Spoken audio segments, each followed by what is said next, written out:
precious one. Let's look at family and friends. Family and friends, God's way. Very interesting. Now, a very interesting episode took place in the lives of one of our patriarchs, the patriarchs of faith, Jacob.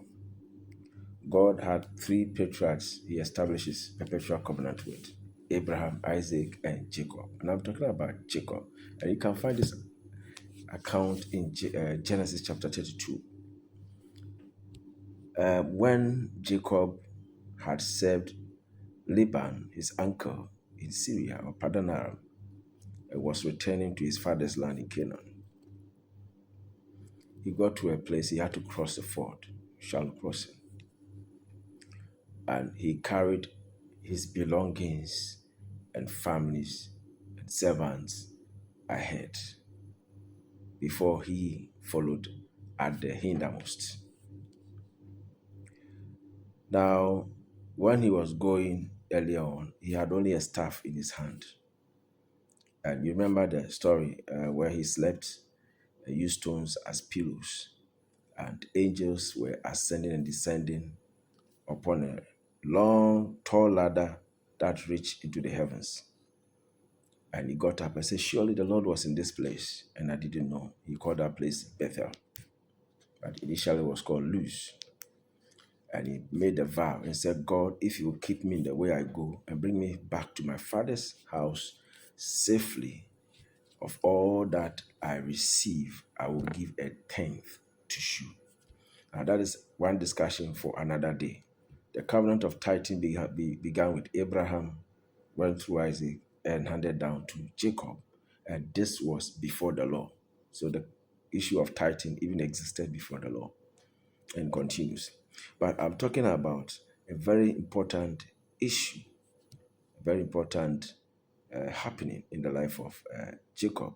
Now, this man, Jacob, was a very smart person, very shrewd. He was called Jacob, meaning supplanter. Now, here his destiny was about to change. He got there, and you know what he did? He had 12 sons and one daughter. Now, when he was going back, he got to that ford and he was crossed. This is what he did.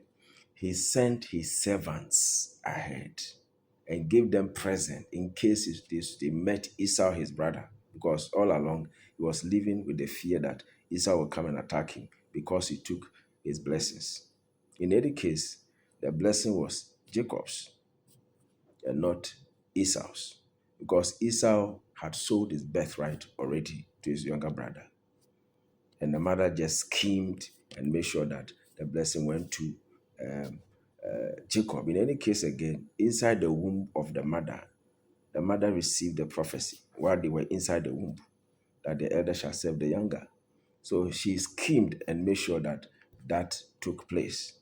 And that was sealed by Jacob, by Esau selling his birthright on hunger to his younger brother Jacob.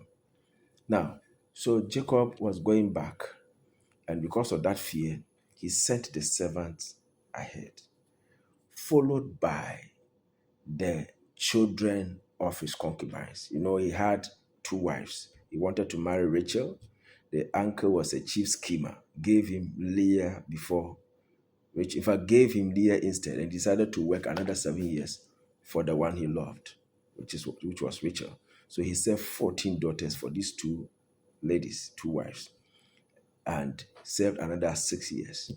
So in all, he spent 20 good years of his life working for family, working to raise his own family, working to marry and raise his own family. 20 good years. So when they were crossing, he put the servant first, followed by the sons of the concubines, Bilhah and Zilpah.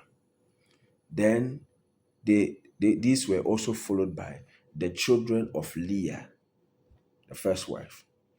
Then after that, he put Rachel and the children behind. You see how that man was smart.